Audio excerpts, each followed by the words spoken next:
আসসালামু আলাইকুম এভরিওয়ান, কি অবস্থা আপনাদের? আশা করি আপনারা সকলে অনেক ভালো আছেন।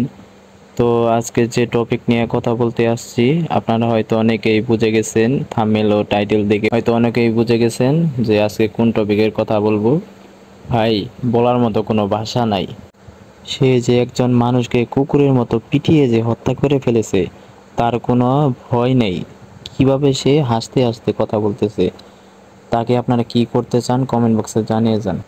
যারা ফেসবুক পেজ থেকে দেখতেছেন ফেসবুক পেজটি ফলো করে দিন, আর যারা ইউটিউব থেকে দেখতেছেন প্লিজ আপনাদেরকে একটাই রিকোয়েস্ট করব, আমার ইউটিউব চ্যানেলটিকে সাবস্ক্রাইব করে আমার পাশে থাকুন। আপনি এভাবে মানে যে পৈশাচিকতা দেখিয়েছেন, আসলে আমরা ফুটেজ দেখেছি, হ্যাঁ যেভাবে পিটিয়েছেন মানুষকে ভাবে মারে আসলে। ভাই, এমন কথা হচ্ছে যে ভাই আমি হচ্ছে যে ওনাকে হচ্ছে যে জাস্ট শুধু আবেগের বসে আমার যে ফোনটা হারাইছে ভাই, মানে টিউশনি করাই যে ফোনটা কিনি ভাই।